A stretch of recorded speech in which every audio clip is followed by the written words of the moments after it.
Olá, gente, tudo bem? Hoje nós vamos falar de petróleo.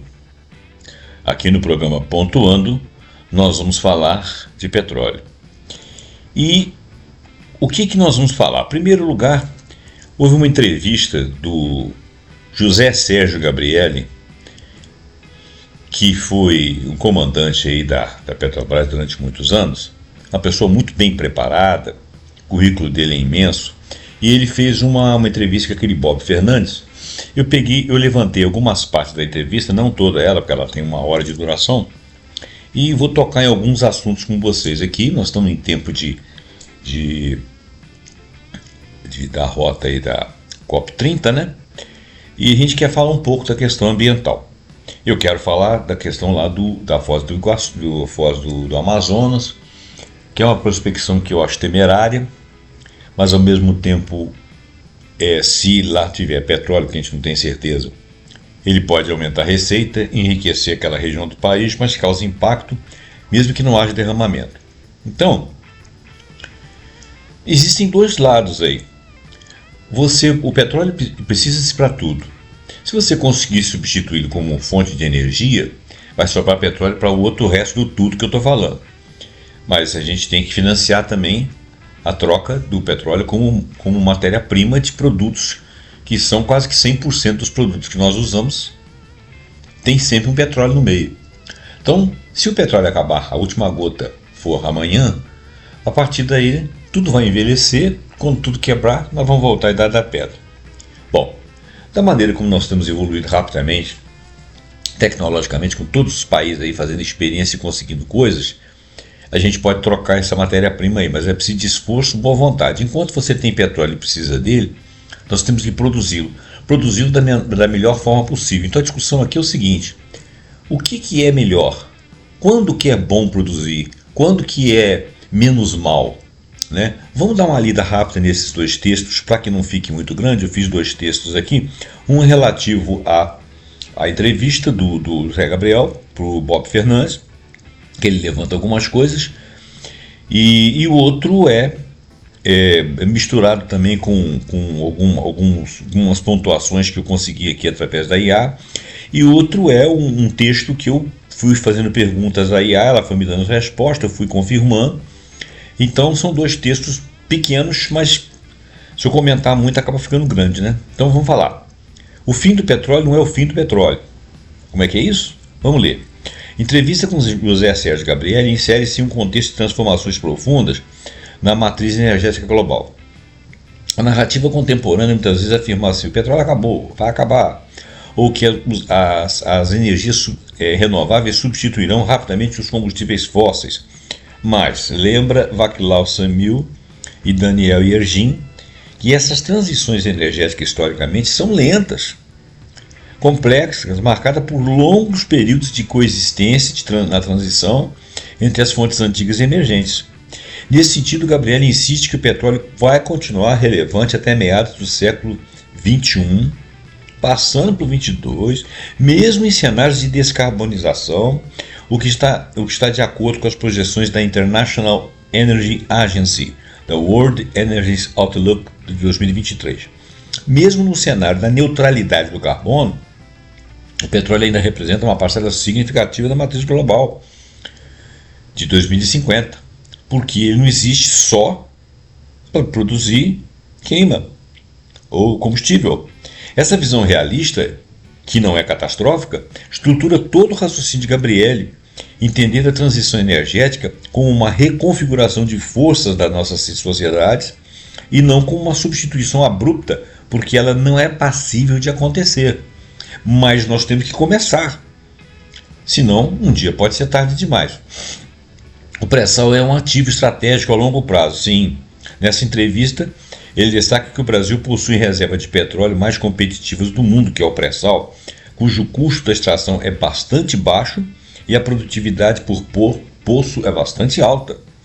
Essa observação converge com análises técnicas da empresa de pesquisa energética e com estudos acadêmicos do Pearson and Shipman sobre governança nesse setor. Então, para o Gabrielli, o pré-sal é uma grande vantagem competitiva e o será por décadas. ele será rentável mesmo em cenários de baixa demanda de petróleo global.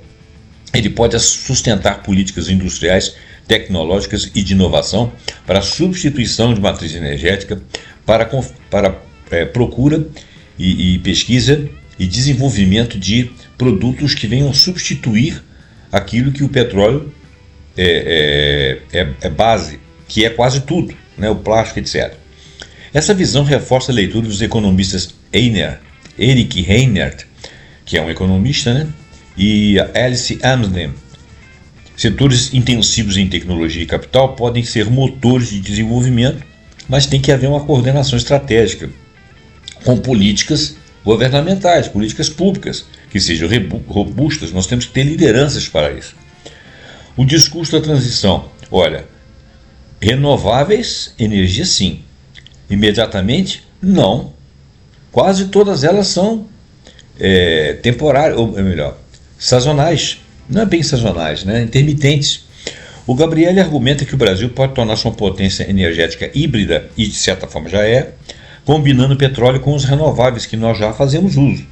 Contudo, ele enfatiza que a transição não será imediata, não será barata, não é apenas tecnológica, ela também demanda um poder político, geopolítico e infraestrutural. Por quê? Porque se você deixa de usar petróleo, algumas empresinhas que estão aqui dentro tirando o nosso petróleo, levando lá para fora, beneficiando e querendo nos vender como gasolina, pode ficar chateadinhas, né? Afinal de contas, nós vamos tirar o pão da boca deles. Então, essa é uma questão política e geopolítica. Por que política? Política de interesses. Por que geopolítica? Porque eles não são pessoas necessariamente daqui, são empresas estrangeiras. E a questão da infraestrutura, porque você, quando muda as coisas, a forma de você usar, por exemplo, combustível, ou combustível, você muda a infraestrutura. Você muda o carro, você muda o avião, você muda o que for, né?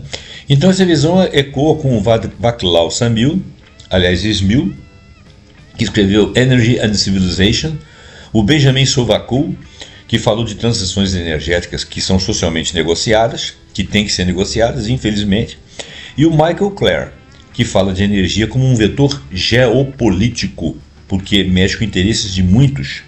Você tem que respeitar o que o cara pensa lá fora. A questão não é o que ele pensa lá fora. A questão é que se você agride o meio ambiente, você está agredindo ele. A questão é que se você tira o pão da boca lá das empresas dele, ele pode começar a se tomar de carinho pelas suas empresas e querer negociar com a gente. Não vai ser diferente. Tem sido assim historicamente.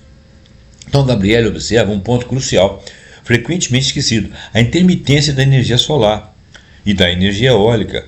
Elas exigem soluções de armazenamento. Mas soluções de armazenamento, como que é feito isso?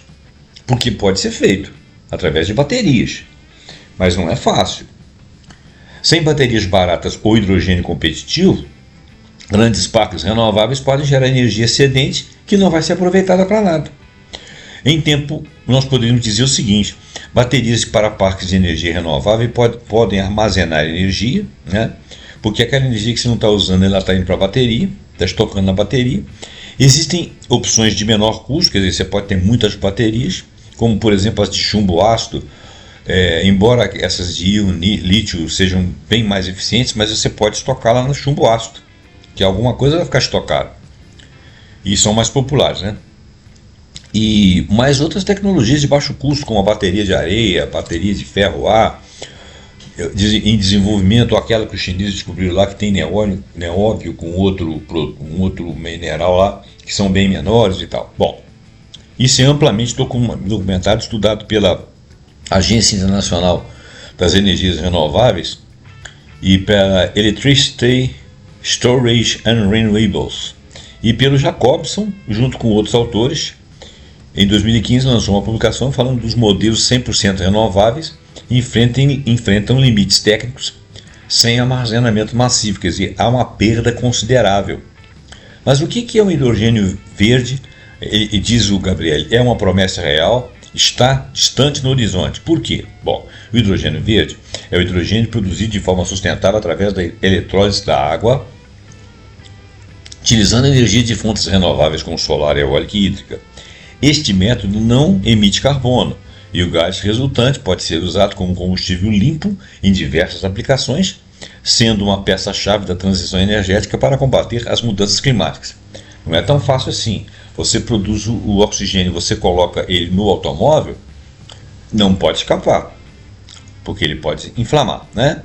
Um dos trechos centrais da entrevista dedicada ao hidrogênio verde, o Gabriele reconhece o potencial do hidrogênio verde para a siderurgia, para transporte pesado e para a aviação, que são setores difíceis de você eletrificar. Mas o hidrogênio exige enorme investimento em eletrolisadores para fazer eletrólise, né? Seu custo ainda é muito alto, não há infraestrutura consolidada ainda de transporte e armazenamento. O mercado global ainda está em formação. Você pega um caminhão, colocar hidrogênio dentro dele, Jesus. Então essas observações são confirmadas pela IEA, a Global Hydrogen Review, a IRENA, né, que eu já mencionei, Green Hydrogen, a Guide to Policy Making, e a Bloomberg NEF, Hydrogen Economy Outlook.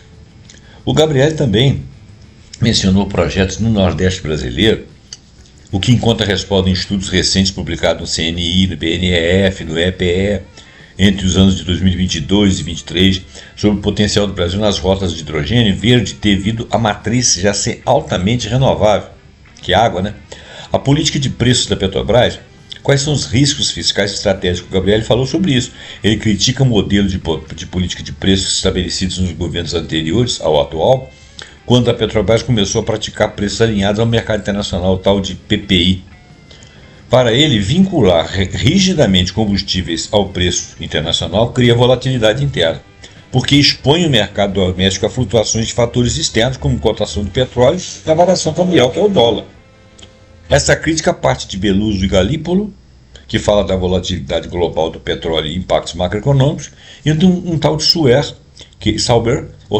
que ele não colocou o primeiro nome aqui, com duas edições em 2015 e 2019, não sei se o Sauber é algum instituto, confesso a minha ignorância, procurei aqui e não achei. Problemas de alinhamento automático de preço de combustíveis em economias dependentes, parece que é um estudo. Para a Gabriela, uma empresa de energia nacional precisa considerar custos internos, necessidade de abastecimento, soberania energética, objetivos industriais. Então, uma empresa de energia nacional tem que considerar isso.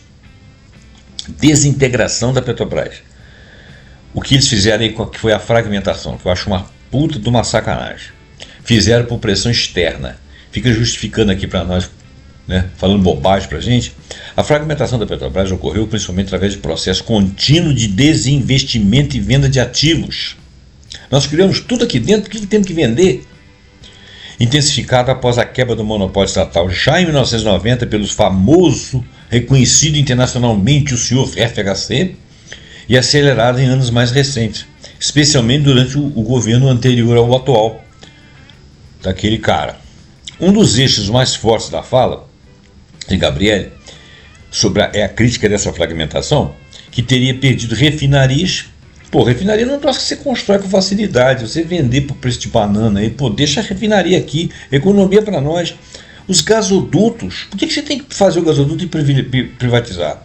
A petroquímica do petróleo que nós desenvolvemos, a logística que nós desenvolvemos de entregar petróleo até no Oiapoque ao Chuí, bom, isso geraria impactos, como essa fragmentação gera impactos como perda de capacidade de planejamento a longo prazo, porque a Petrobras ela tinha tudo no seu portfólio.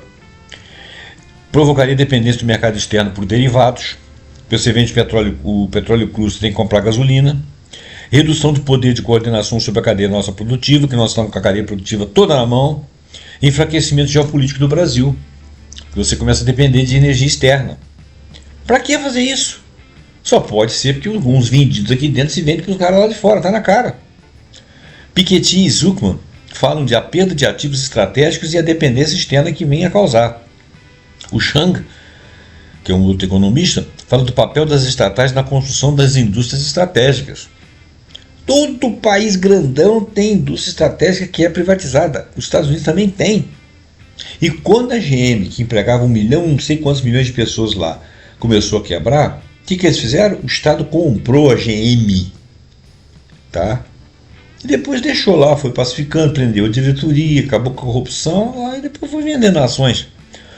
Campbell e Vickers falam da integração vertical como forma de resiliência em mercados de energia.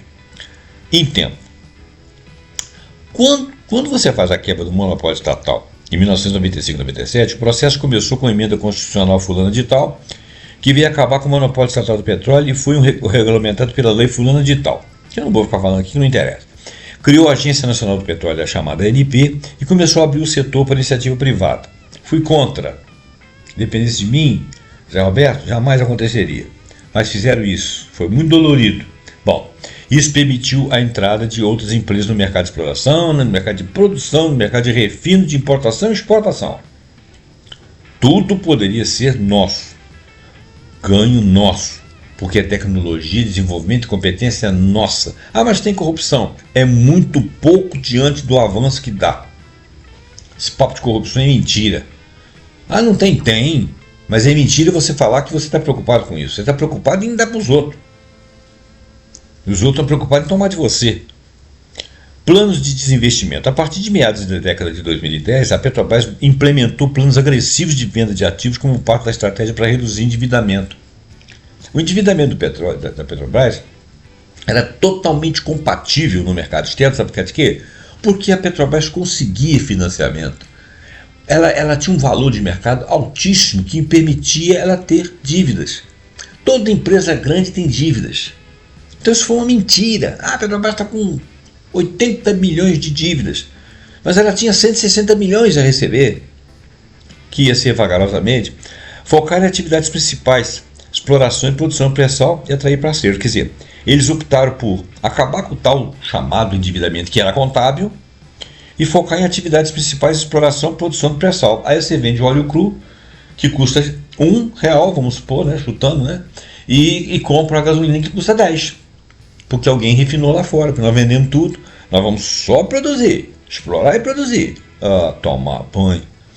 Vendas de subsidiários e participações, diversas subsidiárias importantes participações em refinarias e transportadoras, transportador então foi terrível, foram vendidas a empresas privadas por preço de banana. Uma delas foi vendida, a Petrobras Distribuidora, ela foi vendida pelo preço do lucro dela de um ano, não é do faturamento. Ela foi vendida pelo lucro dela, pelo valor do lucro dela em um ano. Isso significa que o sujeito que comprou ela, em um ano, retornou o capital ao bolso dele. Era tão bom negócio, né? Então diversas subsidiárias, importantes participações de refinarias e transportadoras foram vendidas a empresas privadas pelo benemérito dos olhos lindos das empresas privadas e da canalice dos canais aqui de dentro, fragmentando a atuação integrada da companhia.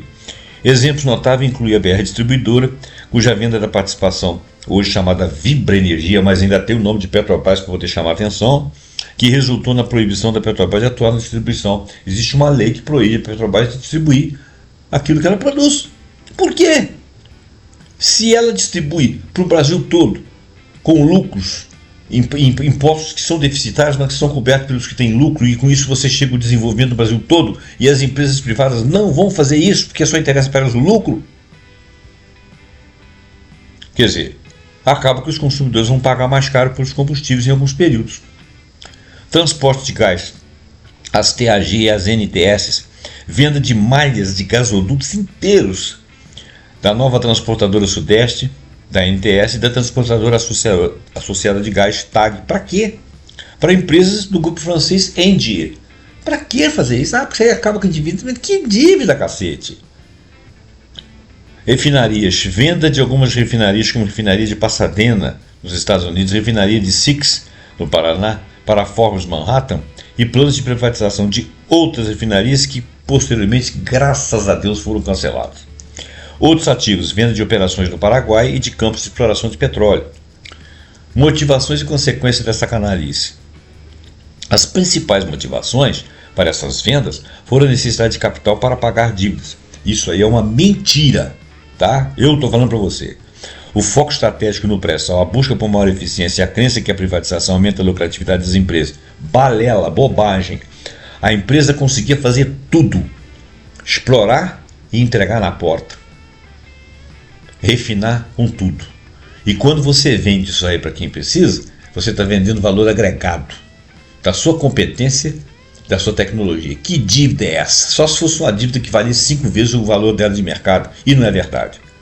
Consequências: a fragmentação resultou em uma empresa mais enxuta, eu vou dizer assim, menos eficiente, menos capacitada, na sinergia da economia brasileira para levá-la para cima, porque estrangeiros precisam de nos explorar e nós precisamos de ter uma classe política aqui dentro que seja explorável, que seja vendida. E gerou debates sobre a perda da soberania energética, que é verdadeira, o aumento da vulnerabilidade do país, que realmente aconteceu de acordo com as oscilações de mercado internacional, que fizeram até o PPI, e impacto sobre o preço final pago pelos consumidores. A gasolina nunca mais deixou de ser cara. Atualmente, a política de desinvestimento varia conforme o governo. Algumas gestões buscando reverter parcialmente o processo ou cancelar novas vendas, como o cancelamento dos planos de privatização de 5 refinarias agora em 2024. Mas nós teríamos que nacionalizar tudo de novo para sermos ricos, mas aí você tem uma guerra contra você, né? Além disso, o Instituto dos Estudos Estratégicos do Petróleo mostra que a venda de refinarias reduziu a capacidade do Brasil de atender a sua própria demanda. Nós passamos a ser deficitários. Em 2006 nós tínhamos pleno petróleo, nós tínhamos chegado ao pré-sal, conseguimos refinar e éramos independentes de fontes estrangeiras, né? É uma palavra que não vem na cabeça. Chegamos ao produzo tudo que eu preciso. Esse aqui é o final, né? E deixamos de ser, porque vendemos refinaria, né? Aí você tem o petróleo, não tem refino. Então, se não tem refino, você tem que comprar. Comprando da própria refinaria que você vendeu. Mas que coisa ignorante! Bom, riscos. Gabriel adverte que sem refinarias o país pode enfrentar falta de diesel, falta de querosene para aviação, gargalos na gasolina, dependência importante de importações de privados, de empresas privadas. Esse alerta é compatível com o que a ANP avaliou e com análises internacionais do Daniel Yergin, do The New Map, e do Clare, The Race of What Left. A segurança energética é um conceito central em geopolítica, não se resume a ter petróleo, mas produzir aquilo que você precisa. Isso é segurança energética. O país nunca fica para trás. Se tiver uma crise no mundo, você tem petróleo. A soberania energética é uma questão de Estado. Gabriel conecta todos os temas, pré-sal, refinaria, hidrogênio, política de preços, e uma preocupação maior: soberania energética do Brasil, que eu acabei de falar. Esse argumento dialoga com Amartya Sen, que é o desenvolvimento como liberdade e autonomia, com Karl Polanyi, com necessidade de proteção de sistemas produtivos nacionais, com Har Jung-sung, que eu já mencionei, importância das empresas estatais em setores estratégicos. Os Estados Unidos têm a Strategic Petroleum Reserve, a França tem o EDF, a Noruega tem Statoil, a China tem o CNPC, Sinop e o CNOOC. E o Brasil não pode ter a Petrobras. Os Estados Unidos têm a Strategic Petróleo, a França tem a EDC, a Noruega tem Statoil Equinor. O Brasil não pode ter a Petrobras. Afinal de contas, nós vamos ter segurança energética. Quem somos nós, um país eco de terceiro mundo, ter segurança energética? Ora bolas. Para Gabriel, enfraquecer a Petrobras significa reduzir a capacidade do Brasil de ser protagonista no século XXI. É tudo que fazem contra nós. Conclusão. O Brasil vai colocar o pé onde? Se a gente fosse resumir o ambiente, o argumento dele aí, é o seguinte: para o debate público, né? Petróleo continuará sendo peça central por décadas, a transição é inevitável, porém é lenta e muito cara e tem que ser adaptada. O hidrogênio será crucial, mas ainda não está pronto e é de difícil transporte, inclusive no próprio carro. A Petrobras, para cumprir o papel estratégico, precisa ser reintegrada, precisa ser forte, soberana e voltar a produzir tudo que é capaz, porque ela é capaz. Sem isso, o Brasil corre o risco de se tornar um consumidor dependente e vulnerável, num mundo que está aí do jeito que está. O Brasil deseja ser protagonista da transição energética ou apenas no mercado consumidor de transição liderada por outros que vão fazer a liderança, a transição antes de nós? Bom, agora nós vamos lá para IA. Na IA, eu pedi para falar da perfuração do petróleo na foz do Amazonas. Existe um potencial econômico, os riscos são grandes, existem prós e contras, existe um dilema energético contemporâneo. Inclusive porque nós não sabemos se lá tem definitivamente petróleo. tá? Eu vou fazer um resumo do resumo aqui, para não ficar grande. A decisão de abrir a Foz do Amazonas para isso aí, a chamada margem equatorial brasileira, para a exploração petrolífera, tem provocado debates intensos porque ela concentra simultaneamente um potencial econômico relevante, se achasse o petróleo, e riscos socioambientais extraordinários, porque ela não é em qualquer lugar. Ela é na Amazônia, onde tem uma puta de uma biodiversidade. Nesse texto a gente vai analisar brevemente argumentos econômicos que são a favor, mas os contras também, que são os ambientais e também os sociais. Porque os sociais estão sendo até mais graves que os ambientais. Exemplos, evidência científica, etc. Então, o que está acontecendo? Nos últimos meses, agora em 2025, a ANP leiloou o bloco da bacia do Foz do Amazonas na grandes consórcios. Olha que porcaria. Esse troço vai acabar saindo porque já foi leiloado. Inclusive a própria Petrobras entrou na parceria com a ExxonMobil e consórcios liderados pela Chevron. Arremataram áreas exploratórias na margem equatorial. Em outubro de 2025, o órgão ambiental federal IBAMA aprovou a autorização para a perfuração exploratória de um poço, até porque ele já foi leiloado. Os homens lá de fora começam a ganhar vantagem, né? E se houver descobertas efetivamente comerciais, a produção poderia começar em alguns anos, segundo a própria Petrobras. Esses movimentos foram justificados por argumentos de soberania energética, que eu concordo, mas soberania energética dentro de uma capacidade possível e provável que não seja prejudicial. Porque se for para você destruir metade do Brasil para ter soberania energética, é burrice. Bom, potencial econômico e argumentos favoráveis. O leilão incluiu dezenas de blocos, estimulou-se investimentos mínimos na fase de exploração de ordem bilionária. Os comunicados e cobertura do leilão indicam compromissos e investimentos. A Petrobras informou ter adquirido vários blocos em consórcios estratégicos com outras estrangeiras, né? E sinalizando aporte significativo na sísmica, sondagem e atividade offshore, né? Quer dizer, que essas empresas iriam fazer para a Petrobras não ter desembolso. Esses investimentos geram receitas, royalties, participações especiais, empregos diretos e indiretos, movimentação de cadeia de fornecedores, navios, serviços offshore, estaleiros, logística, etc. Então, movimenta a cadeia. Segurança energética e transição não é nada, claro. Os defensores argumentam que mesmo na transição energética nós vamos continuar precisando de petróleo. O petróleo continua sendo um insumo crítico para transporte petroquímico e alguns setores industriais. Vários setores industriais. Agências internacionais têm relatado cenários nos quais a demanda por óleo se mantém relevante por anos, né? E a expectativa de novas atividades pode ser vendida como oportunidade para desenvolvimento para os municípios litorâneos daquela região. Obras portuárias, infraestrutura, aumento de arrecadação, que em teoria seria benéfico para programas sociais e públicos daqueles locais. Mas eles precisam disso? O que eles vão ganhar é muito mais do que eles vão perder? Os riscos e contrapartidas. A biodiversidade singular. Lá nós temos manguezais. Nós temos o grande Recife amazônico.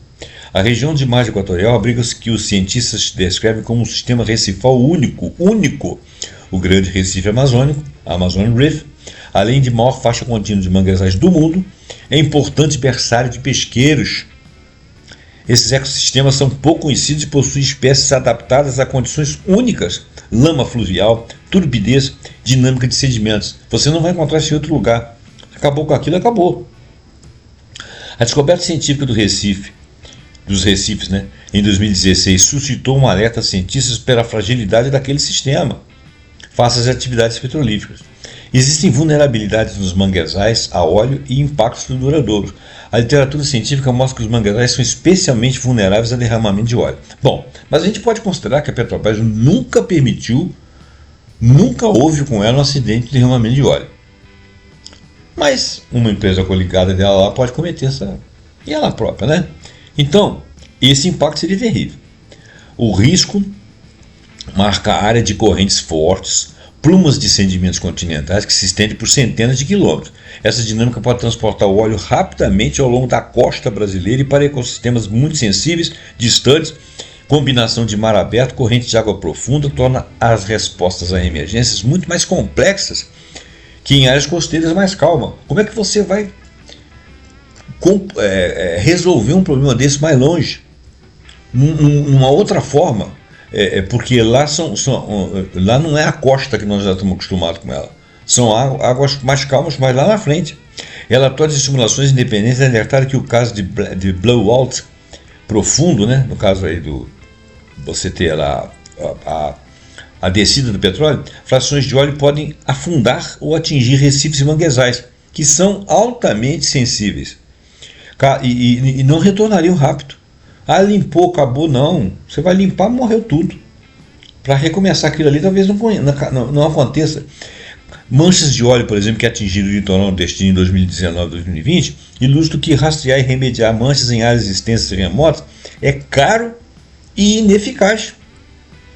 Então, nós ainda temos um outro problema: ruído submarino, efeitos sobre a fauna, impacto sobre a pesca artesanal e o modo de vida da população, emissões climáticas e de externalidades globais, além dos danos, explorar e produzir nossos volumes de petróleo contribui para emissões futuras. Bom, mas isso aí você está imaginando que o petróleo já saiu dali, já foi usado para energia, mas ele pode não ser usado para energia e não gerar carbono, né?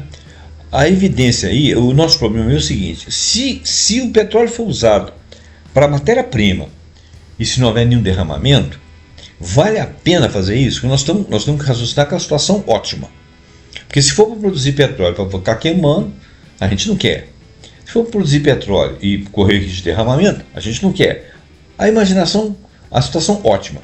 Nós não derramamos e nós não vamos ter petróleo para combustível. Nosso petróleo vai sair de lá, todo ele é para matéria-prima, que vai ser substituído lá na frente se Deus quiser. E ele próprio vai financiar. Tudo bem. Funciona. Ou o simples fato de você fazer prospecção já é uma limitação, né? Então, o episódio das manchas que afetaram o litoral nordestino, cujo custo de limpeza foi estimado em centenas de milhões de reais, teve origem atribuída, segundo a investigação, a um navio estrangeiro. Um navio. Mostrou fragilidade institucional, morosidade de resposta e grandes danos às praias, pesca e turismo.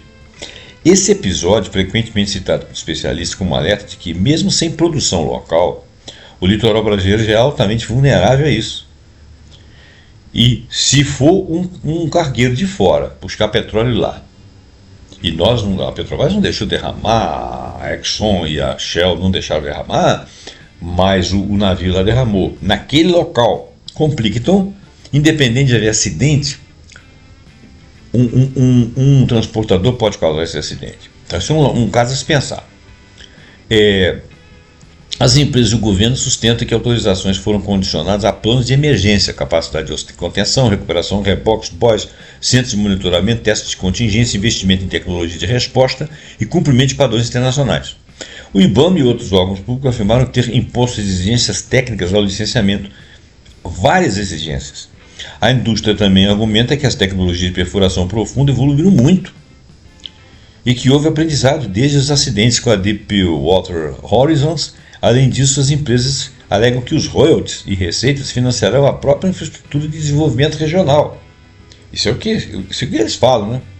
Porém, críticos apontam planos teóricos de contingência, que são frequentemente falhos. Na teoria é bonito, mas na prática não funciona. Situações reais, logísticas, marés, condições climáticas, limitações de alcance de boias, de contenção e os testes têm mostrado lacunas, razão pela qual as ONGs e pesquisadores pediram moratória ou estudos adicionais antes do any drilling.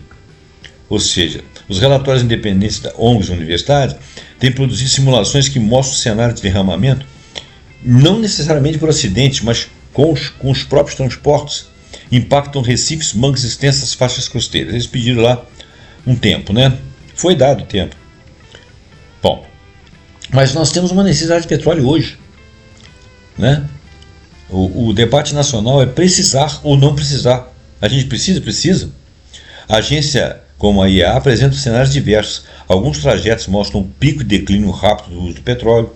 Outros cenários de políticas atuais indicam manutenção ou mesmo crescimento da demanda em certas projeções, o que faria com que o petróleo acabasse mais rápido ainda, dependendo das políticas do crescimento econômico. Ou seja, o mundo ainda consome grande quantidade de petróleo, vários setores eu considero estratégicos no curto e médio prazo, isso é importante.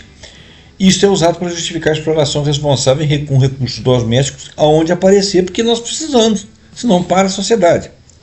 Bom, A ciência climática, compromissos internacionais e a necessidade de descarbonização exigem que novas reservas sejam avaliadas, mas sob a ótica do orçamento de carbono, sobre a ótica de não prejuízo. Não adianta você vestir um santo e despir outro. Muito bem.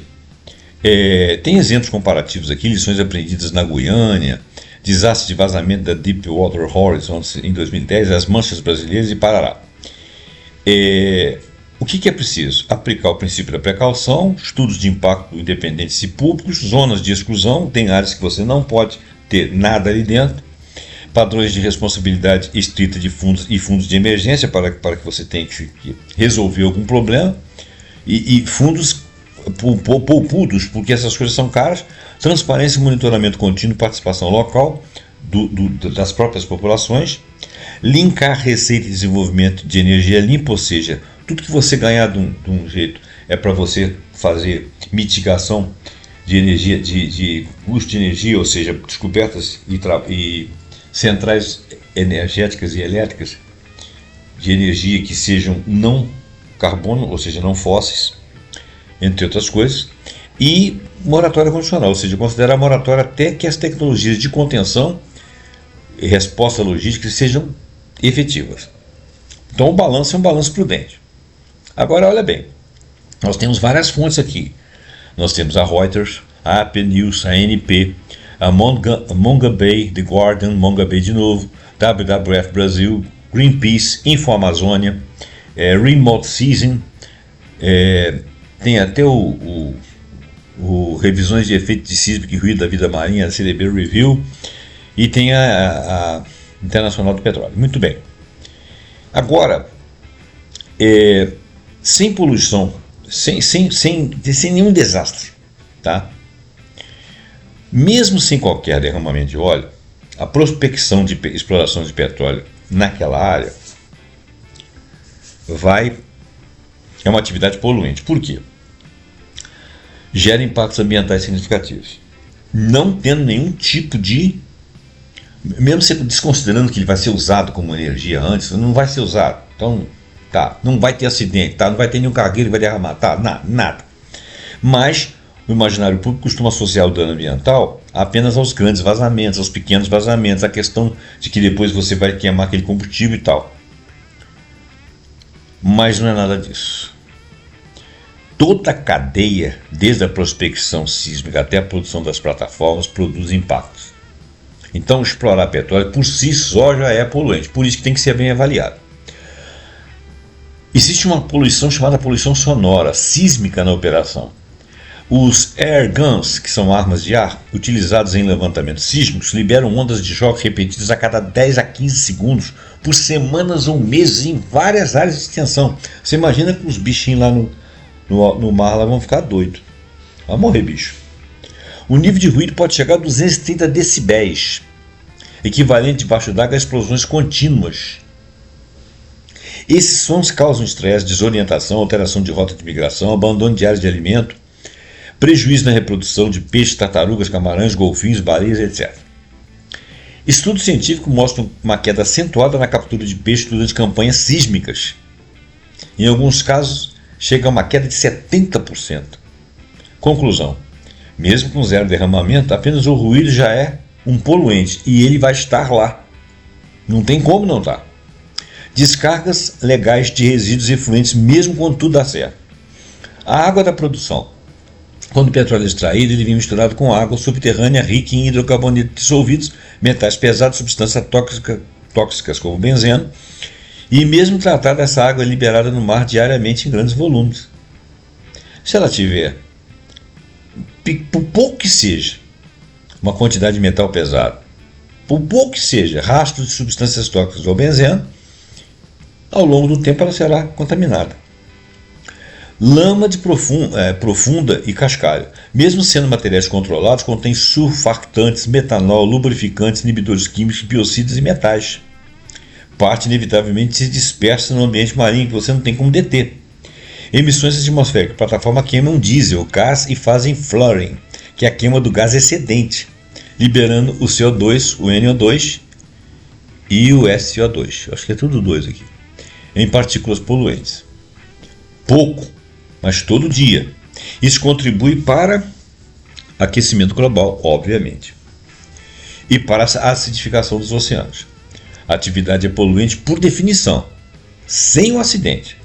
Impacto na fauna por iluminação artificial. Olha só. Mesmo sem derramamento, o clarão contínuo das plataformas offshore atrai aves migratórias que colidem ou morrem esgotadas, altera o comportamento de espécies marinhas, cria um ponto fixo de luminosidade artificial em áreas naturalmente escuras com efeitos ecológicos ainda em estudo, né? Risco de poluição crônica e microvazamentos inevitáveis, mesmo que haja sem um grande acidente. Pequenas quantidades de óleo vazam de conexões, de tubulações e equipamentos. São os vazamentos difusos comuns em qualquer operação contínua, não no início, mas depois, continuamente, ao longo do tempo. Esses microvazamentos vão se acumular ao longo dos anos, naquela área ali. Em regiões sensíveis, isso pode alterar comunidades bentônicas, contaminar sedimentos, afetar pesca e biodiversidade. Pegada de carbono na cadeia logística. A prospecção vai envolver navios sísmicos gigantes, rebocadores, helicópteros, embarcação de apoio, e toda essa operação consome enormes quantidades de combustíveis fósseis. Petróleo, que vem de outro lugar, né? Que estão ali naquelas coisas ali, naqueles navios, rebocadores, helicópteros e tal. Resultado: altas emissões de gás de efeito estufa por acumulação ao longo do tempo. Riscos estruturais: mesmo se 100% das medidas forem respeitadas e um mínimo de vazamento, etc., perfuração em águas profundas envolve circulação de fluidos pressurizados, maquinária de alta potência, resíduos controlados que, mesmo operando corretamente, geram ruídos, vibração, emissões de efluentes inevitáveis. Ou seja, zerar o risco de derramamento não significa zerar poluição de alguma forma. Impactos socioeconômicos acontecem mesmo sem os acidentes. Barulho, movimentação de embarcações, alteração do comportamento de peixes já são suficientes para prejudicar a pesca artesanal. Aumento de tráfego marítimo eleva o risco de colisões com botos, com peixes-boi, com tartarugas. Pressões territoriais e mudanças econômicas podem desestabilizar modos de vida tradicionais. Nada disso depende de um acidente. E isso já acontece em outros lugares, mesmo aqui no Brasil. Mas não são ecossistemas tão preciosos, mas acontece. E, finalmente, a própria existência da prospecção vai alimentar o ciclo de carbono. Por quê? Mesmo que localmente não haja vazamentos, o simples fato de abrir novas fronteiras petrolíferas aumenta a disponibilidade global de combustíveis fósseis. Bom, mas isso aí, nós estamos raciocinando que, por uma questão de consciência mundial, esse petróleo que vai sair de lá não vai ser queimado. Tá bom? Para gerar... O que eu quero falar sem a poluição habitual. Então, conclusão: mesmo sem derramamento, mesmo sem emenda de petróleo para queima, polui o oceano com ruído externo, altera ecossistemas sensíveis, libera efluentes tóxicos legalmente permitidos, mas são tóxicos, emite gases de efeito estufa, pouco, mas por acumulação, vai juntando, interfere na pesca e na fauna, acarreta impactos crônicos e cumulativos. Então, derrames não apenas, que é o pior dos cenários, não é o único cenário. A atividade ela é inerentemente impactante num ambiente extremamente sensível que é aquela biodiversidade ali da foz, né? Faixa equatorial. Então, era isso que eu queria falar. Fica aí para você resolver. Deixa a sua opinião. Muito obrigado pela sua atenção. E até o próximo programa pontuando com algum assunto que nós acharmos muito interessante. Até lá e muito obrigado.